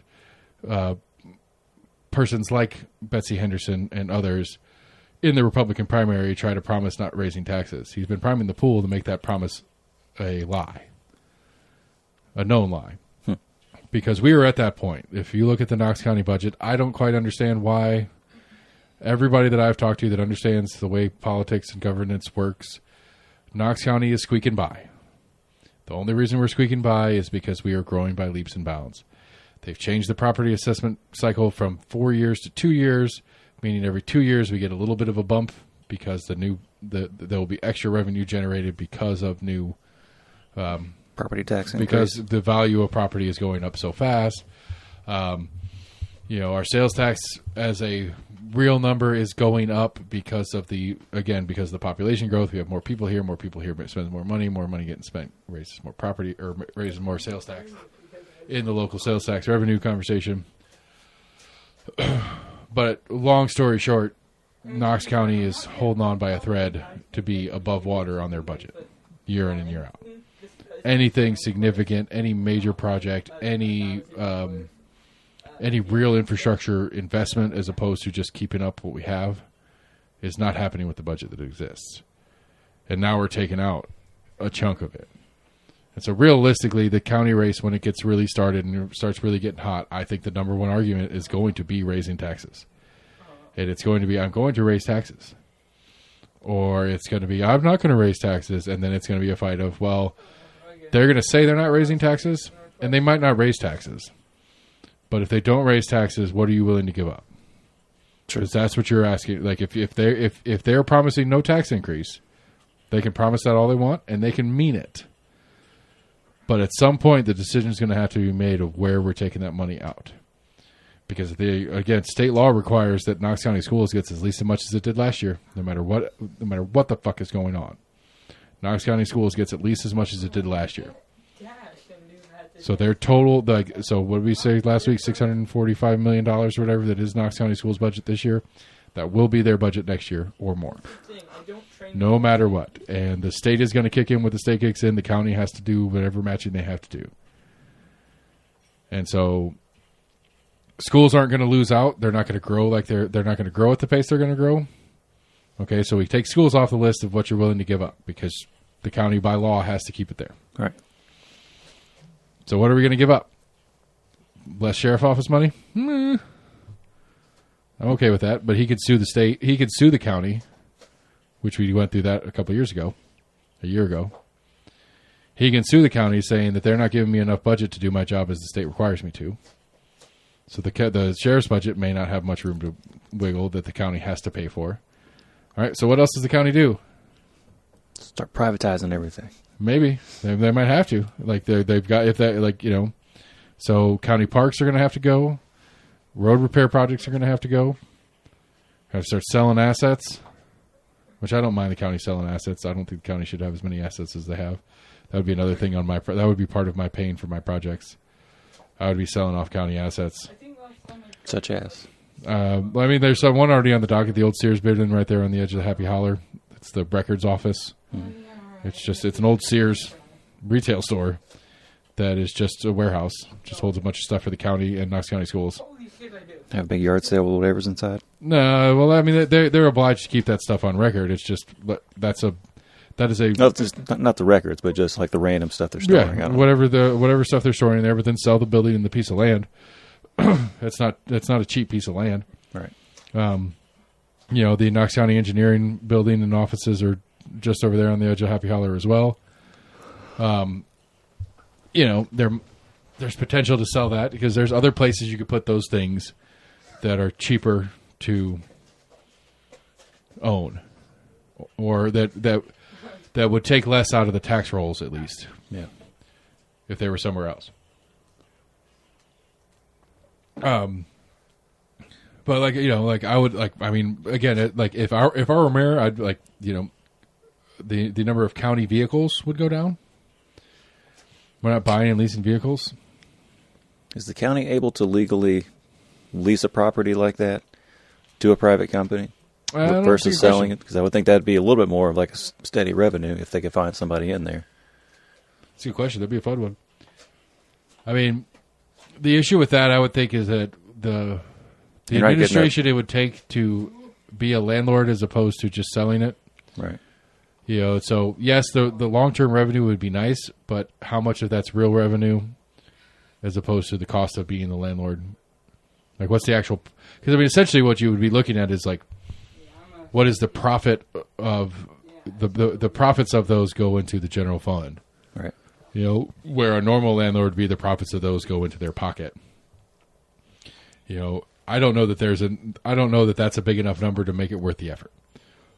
I mean, that was one of the arguments against the stadium project because, Knox County, the City Knoxville Sports Authority is the landlord for City County of the baseball stadium. That's literally what's happening there. It's the landlord and the tenant is the Knoxville Smokies. Like, we had to create a committee to be the landlord for that. Now, it is a volunteer committee. They're unpaid Sports Authority members. Mm-hmm. So I guess it doesn't cost that much on the front end, but there's legal stuff and the lawyers are on salary anyway, so I guess that doesn't really matter. I don't know. It's a good question. It'd be interesting because you could do it. You could do again, we have the Public Building Authority as well, which operates the city county building. That they don't have tenants. The tenants work there. The tenants have zero rent.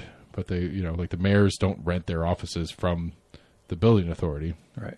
But all the parts and pieces that the landlord has to do as far as maintenance and common area and all that kind of stuff is the public building authority. I wonder what their committee is. Maybe I should seek that assignment. I didn't put my application in for special events, by the way. Yet? Nope, it was due today. I reached out to Miss Kendra Brewer, the director of special events in City of Knoxville, and I said, hey, I think I could do this job, and I think I could do this job very well.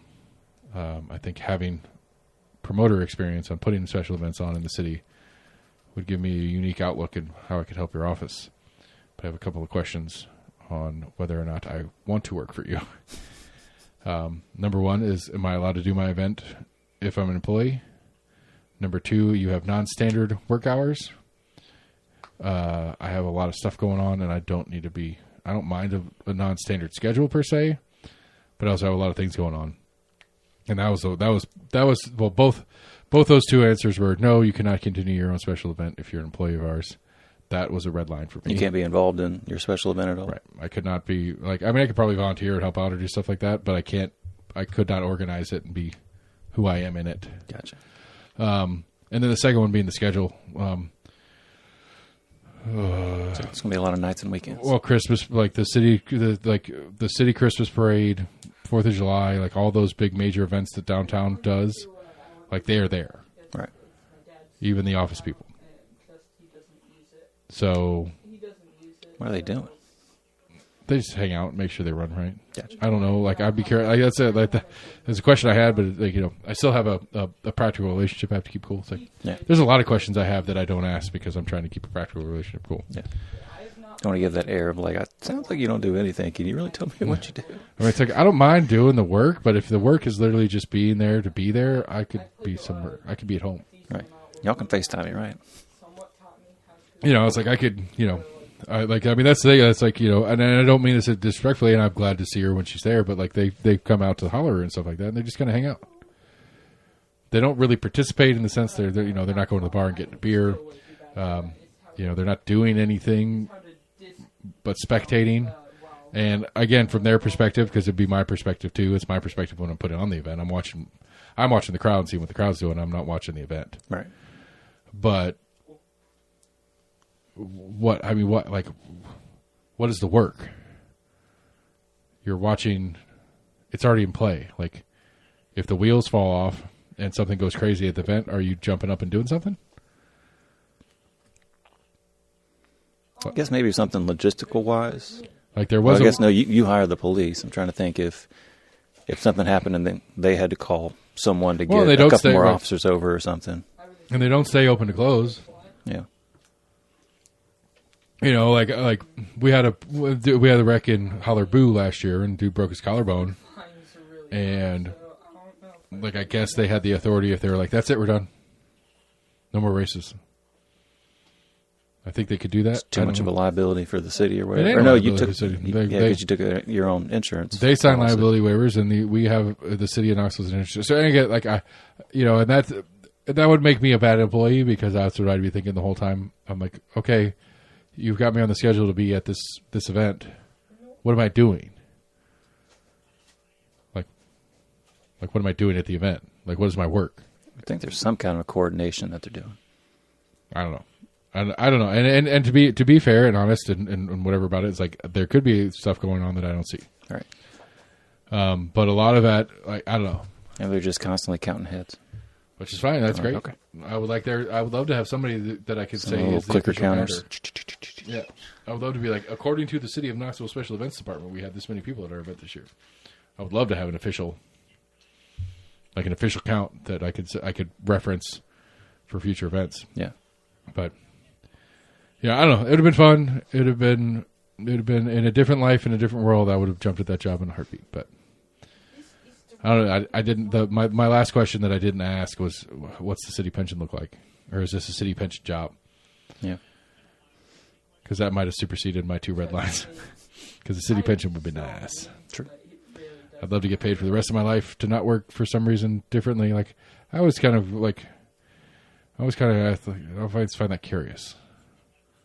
Like municipal employees, people that work for us as citizens, have things that we don't have, guaranteed with their work. Most people don't. Like, are there other jobs you can think of that do pensions still to this day? Yeah, I'd say they're out there. I can't think of too many. I mean, a lot of jobs have 401ks and different.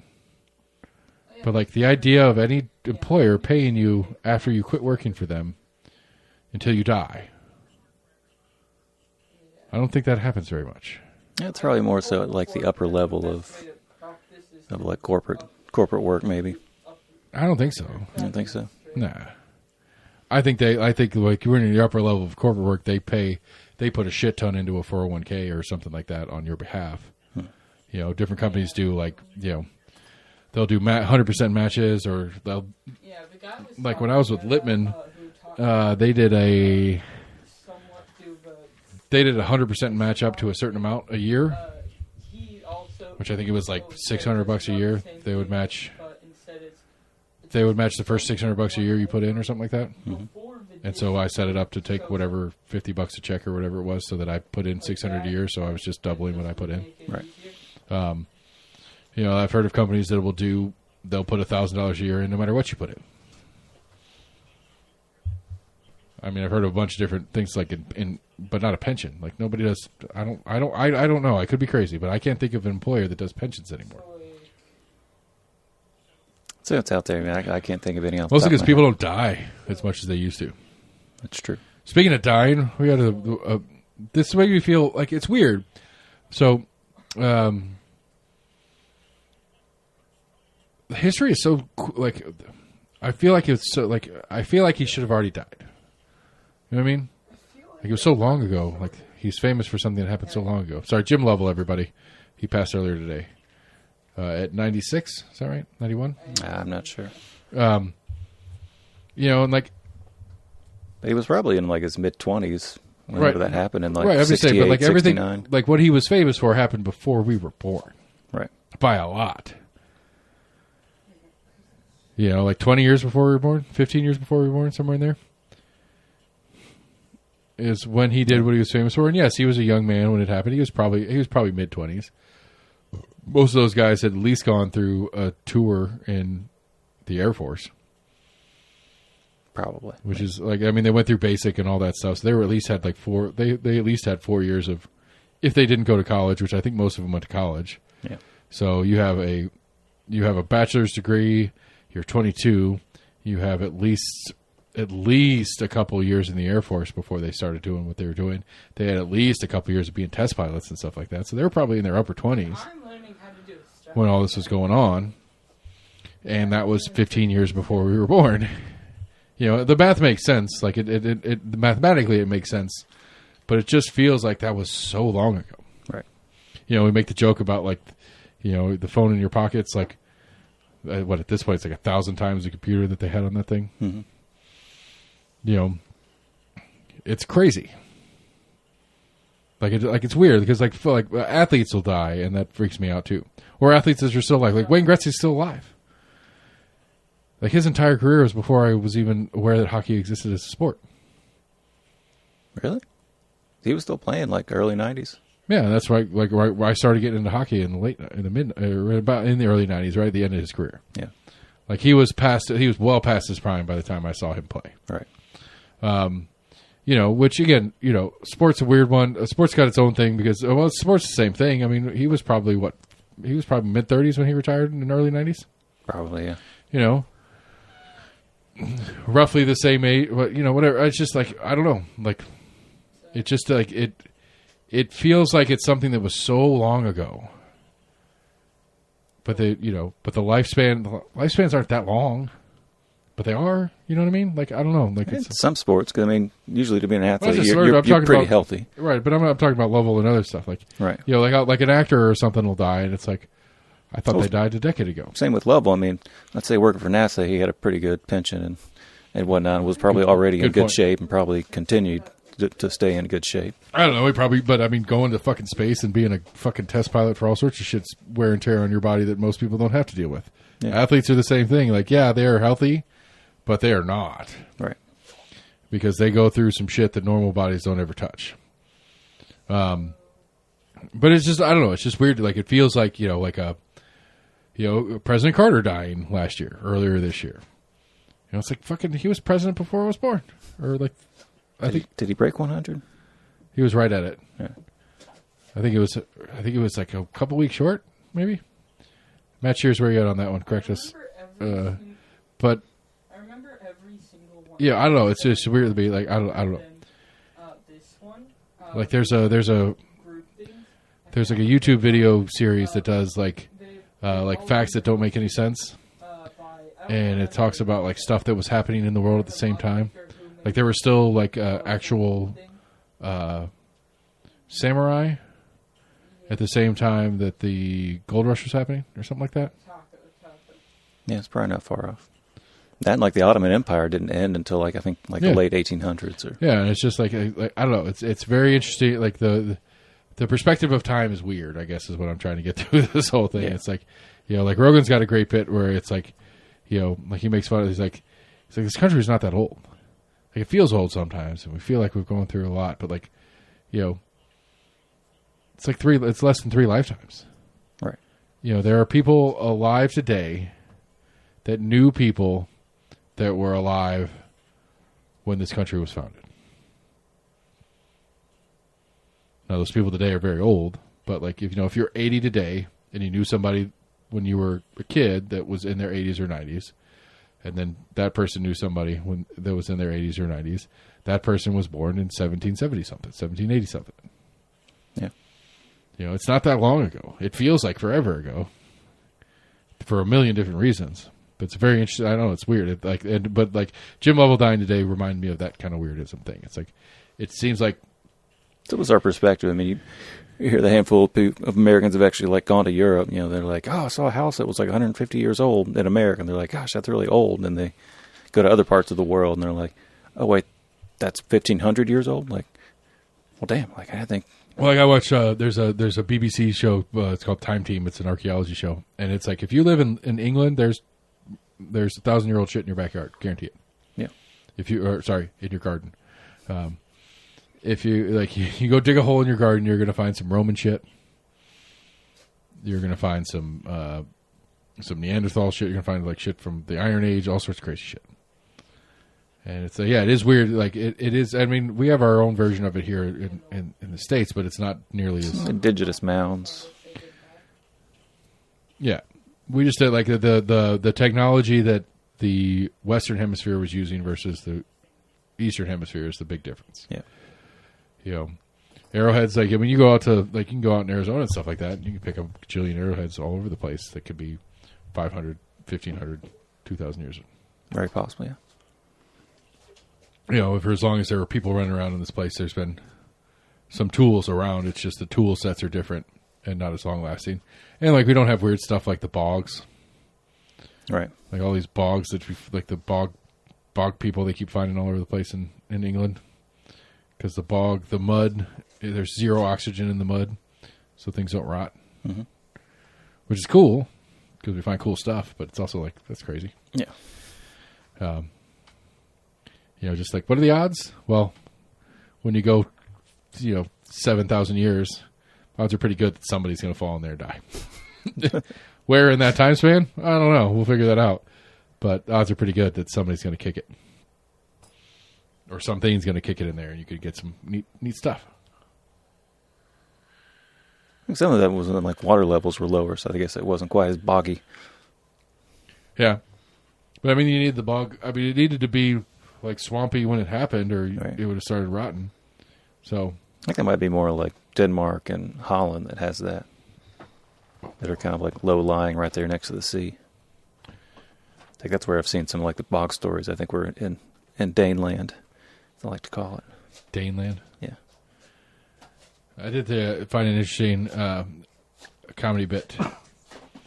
It was making fun. It wasn't making fun of. It was making fun of people that were making fun of the Gulf of America conversation.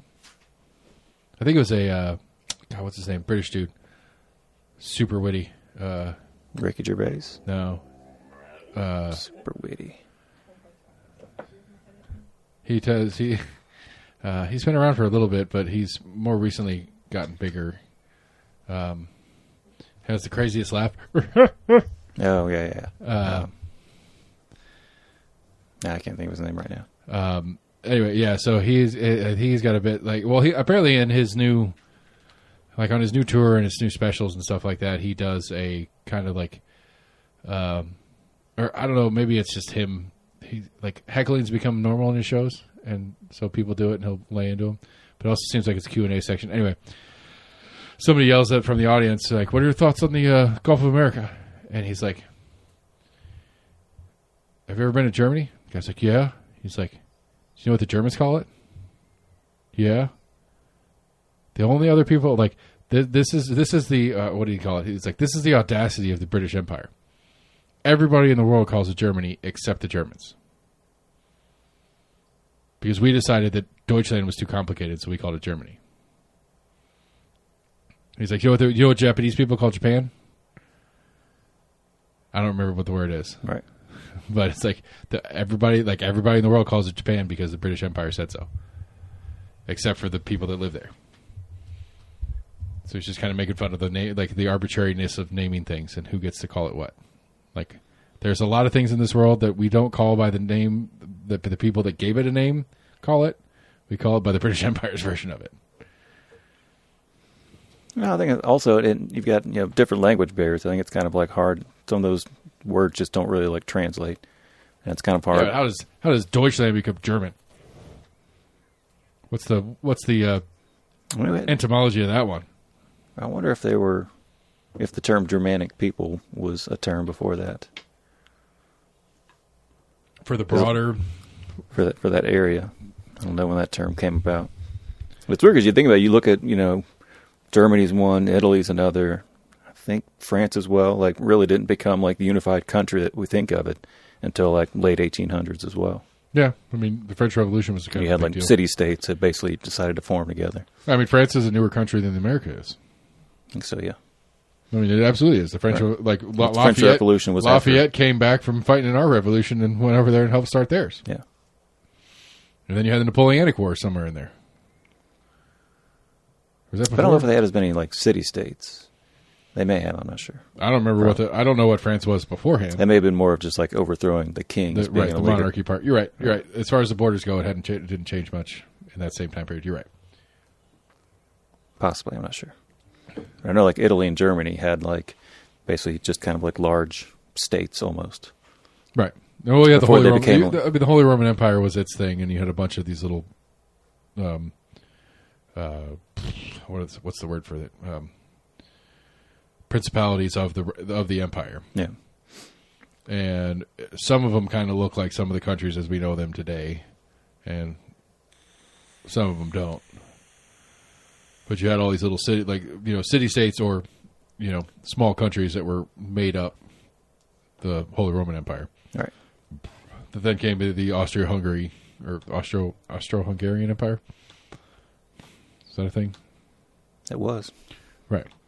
Which also included Germany, or Deutschland, or whatever we want to call it. So,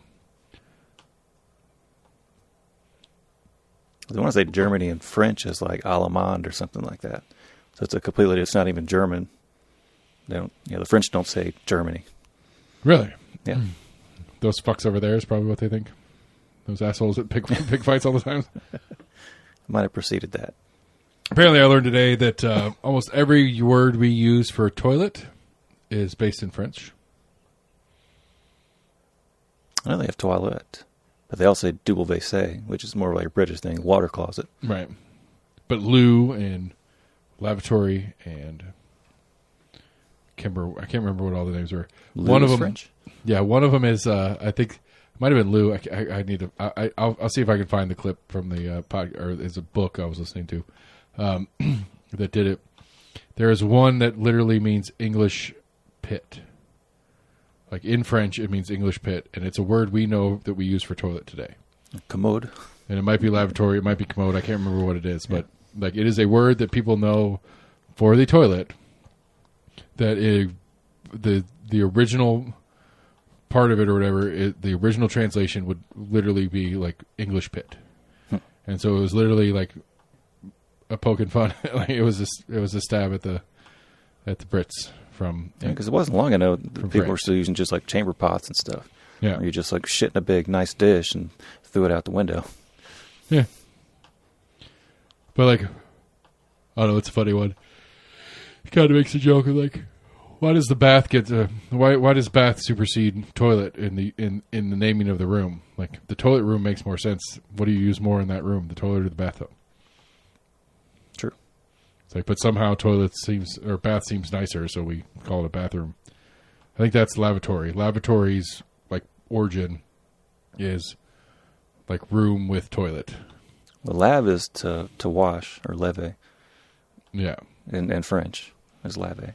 Yeah. I don't remember exactly what it was, but it was fun. What else? I feel like we missed some stuff. Early voting started. Nobody's doing it. Surprise. I think I saw something about the Gay Street Bridge being on track for completion. For Not completion, completed for yet, walking on. But I think it's still ongoing, and I think they're on schedule maybe. I think that might have been what I read. Marsh is officially running.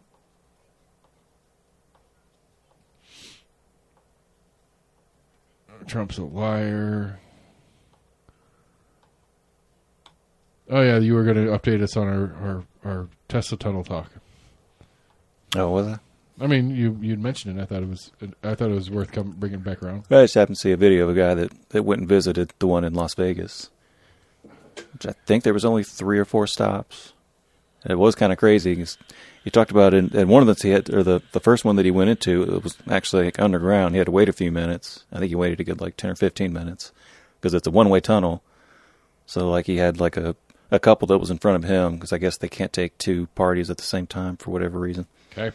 But he basically had to wait for that person to like go down the tunnel before like another car could like come back through that same tunnel to then pick up more riders or whatever. And then one car rolled up and had a driver, and I guess somebody was doing training, but they actually like rolled down the window. They're like just make sure you're not getting ignored. Like he's in training, so we can't have a passenger, while they're doing training. But it wasn't autonomous driving. And I did see it was a separate article that I read about the concern of, if there's ever like a fire in there, because the size of the tunnel is, probably like 4 or 5 inches on either side of the car. Right. That's so small. Essentially, if something were to happen, like they can't open the doors.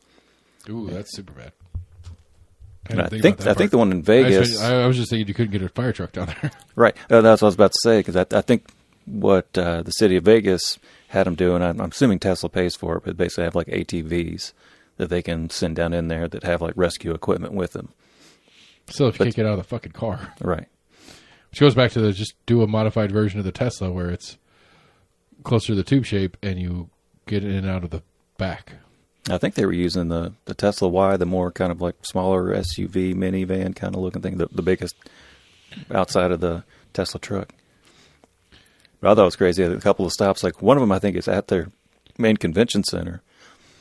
But it's just kind of like this big parking lot that's like above ground and outside. And I think that was the one that didn't have any kind of like covered parking. One of them was at like close to like one of the hotel plazas or something. But you had to like go down this pathway and it was in like behind it. And he kind of showed the difference between like, the big taxi waiting area like out in front of the hotel was kind of nice and covered. Then you had this like separate place in the back. But I mean, it They'd almost look like a bus stop. It was kind of like a little pull-off spot to where you picked people up, but you're outside. To where the driver had to get back on like normal traffic before I guess they go in the tunnel.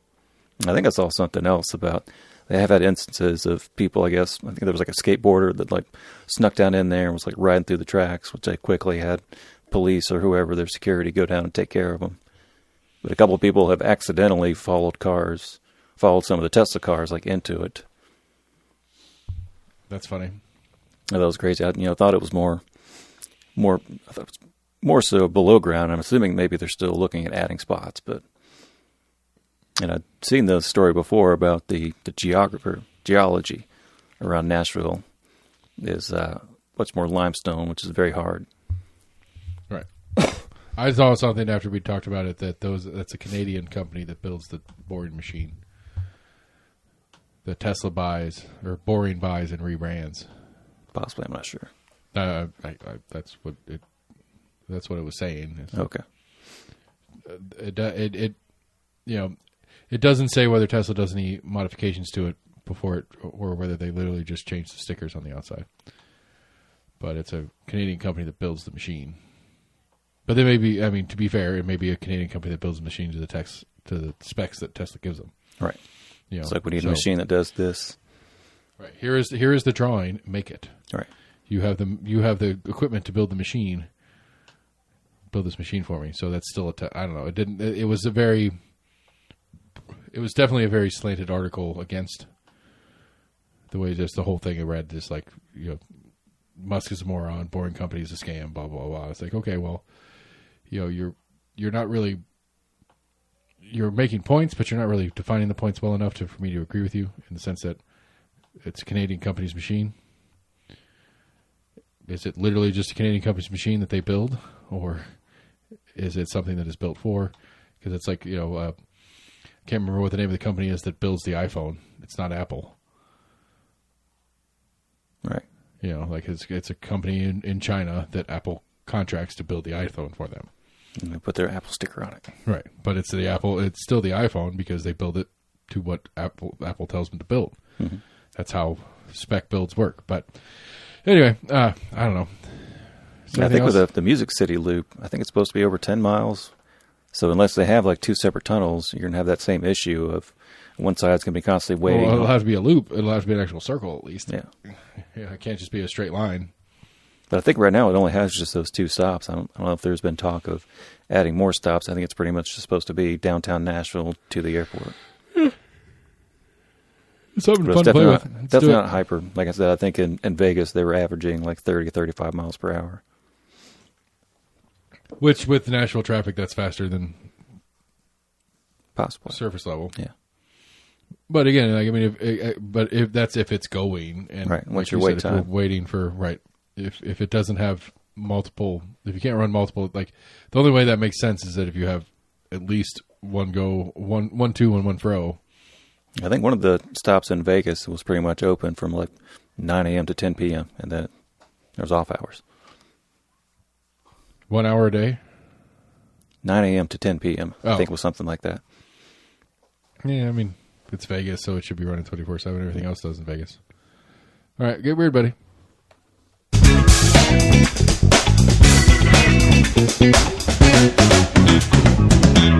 Let's yeah. see here. It's your one-year-old alma maters, or not alma maters, former states of living. We've got pocket pancakes, brewers selling ballpark flapjacks after Pat Murphy's viral moments. See, Milwaukee Brewers are bringing manager Pat Murphy's strange eating habits to fans. Murphy went viral in a recent interview for pulling a pancake out of his uniform pocket and taking a bite, sharing the flapjack with the reporter, as he detailed different ways he shoves food into his pockets to snack on in the dugout. Pocket pancakes, pocket flapjacks. You've done Florida Man in the past too. If you're gonna if the preface is that it's a state that I used to live in story. Most recently, I guess. You talk more of your time in Wisconsin versus your time in Florida. Fair enough. I mean, my only claim to fame as far as my time living in Florida is that I was at Cape Canaveral when the Columbia Challenger blew up. Yeah. I saw that in the flesh. I don't remember a second of it. I think I remember watching it on TV. I don't want to say like at school they put it on because it was a big event of a teacher going up in space. Yeah, I don't remember it. And I think the teacher was out of our school district that I worked in too, Ooh, or that I went to too. But I don't know. I could be Misremembering conflating that. Yeah. See, here we got Denmark Zoo asked people to donate their small pets as food for captive predators. I like it. Go Danes. Let's see here. It said it's trying to mimic the natural food chain of the animals housed for, quote-unquote, the sake of both animal welfare and professional integrity, and offers assurances pets will be, quote-unquote, gently euthanized by trained staff. The zoo in northern Denmark explained in a Facebook post that if you have a healthy animal that needs to be given away for various reasons, feel free to donate to us. The zoo points to guinea pigs, rabbits, and chickens as possible donations. After being euthanized, the animals will be used as fodder, the zoo said. That way, nothing goes to waste, and we ensure natural behavior, nutrition, and well-being of our predators. That's not bad. I mean, It's kind of an interesting, crazy story. that'd be a good way. That's all right, young Williams. I don't think they want cats and dogs. We got tigers at the zoo. Yeah. That'd be a hard watch. Just throw some dog out there in the tiger paddock. I think they put them down prior to. They said Well, that's to what it euthanize. says in there. Yeah, but I'm just saying, some old mangy dog wandering around the tiger exhibit for a while, and then bam. Have you seen anything about the WNBA in recently? I've heard some different bits and bobs. Yeah, apparently it's some viral trend to throw sex toys out on the floor. I have seen that. Yeah. Yeah. Apparently, there's some book that is getting more action on a prop of whether or not something gets thrown on the court than the actual game itself. Huh? People are betting on whether or not that Oh, happens. okay, like a bookie book. Gotcha. More than they're betting on the game itself. So you got people out there rigging the books. Yeah, maybe. All right, I'll close with my news of the weird. The jeans thing. Have you seen that story? Yeah. I don't remember what's the girl's name? Sydney Sweeney, something like that. Sydney Sweeney's got good jeans. I don't quite understand the outcry. I'm very confused on this whole story. Like they spelled it with a J. Right. Like they weren't trying to make some racial thing to it. There's a slight allusion to it. I don't get it as much. I could kind of see maybe if you're looking for it. I saw somebody pointing it out. It's like usually, ad departments or whatever, like look hardcore into this kind of stuff. Is how is this message going to be interpreted? Can it be misinterpreted, etc. Right, which if I was in that department, I don't know if I would. I mean, it sounds like they were leaning into the play on it, but I mean, and even in that, even if they were leaning into the play on it, it's like by modern standards, she is attractive, and that is genetically right. true. She was a fair-skinned blonde woman, attractive, like you said. Okay, does that make it an untrue statement? No, it just kind of like leans into the kind of Aryan mindset. I don't think she's blue eye, but everybody talks about the stereotypical blonde hair, blue eye that the Germans were focusing on, and we're literally breeding kids for that. Like, is she objectively attractive or not? That's perspective. Agreed. But I would say by modern, I don't know. I don't like. There's a lot of shit to get pissed off in the world right now about. Right. Some fucking Gap ad is not on the list of things. So their stock went up after I guess Trump made a statement about it. Jumped by like 20% or something like that. Yeah, but that has nothing to do with people buying jeans or not. True. Well, Trump likes it. That's just valuation. Right, and that's just people. Like, hey, he's talking about us. Right. We're worth more money now. Right. We're getting brand exposure. Well, it just becomes a speculative game for a little bit, I mean, I would say that could be true about like all sorts of stuff. Like, it's in the news cycle right now. Like I like day trader stuff. I could say that'd be a strategy for day trading. Like, what company is in the zeitgeist politically right now? Let's buy some of that. Well, that's why you have influencers out there, right, to get your brand name out. Yeah, but that's to sell the shit. That's them trying to help you sell it. Sell it, which if there's a perceived demand upon it, the valuation of that company's products are going to be but that's different. But going to be raised. That's different than that's potential increase in revenue with that exposure. Right. That is true. You're 100% correct on that. But I'm just saying that that's different than like the GameStop one was not about what GameStop was doing or how they were doing stuff. That was just people playing with the system. Right. And so I could see that being a strategy. It's like, what company has gotten to the cultural zeitgeist argument, conversation, bullshit that's going on right now. I'm going to buy some of that right now, and I'm going to see if it bumps up because Trump might say something nice about it. And then once it happens, it becomes its own self-fulfilling thing because once you start getting that initial bump, for whatever reason that little bump happens, if you buy it in the early side of that bump and then sell it on the top side of that bump, you make a bunch of money. Right. If you buy it if you're the late to the game, you bought it on the high end, and then it starts falling back off again, which it inevitably will, then you've got to figure out when you got to give up on it. Rich man's gambling. Yeah, as you've said for years and are 100% correct on.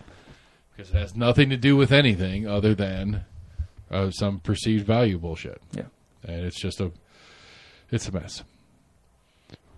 Oh, happy August, friend. It's starting to cool off a little bit. We got one more. We got one more hot spell, right? That's the way this works. Most likely. All right. Well, I'll keep my shorts out. I'm not gonna pack my shorts up yet. No, definitely. So, all right. That's the show. You got anything else for us? I think that's it. All right, very good. All right, everybody. That's the show. We did a show. We're doing shows. I'm confused on many things. I don't know. Early voting's happening. If you're a city resident, you should be voting.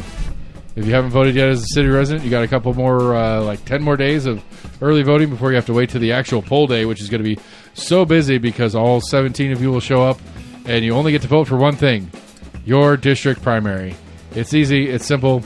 Go to CompassKnox.com. Their election coverage is outside the paywall right now, and you can learn more about your candidates for free. Almost Agreement at gmail.com, Facebook, Twitter, YouTube. Go to the website, almostagreement.com.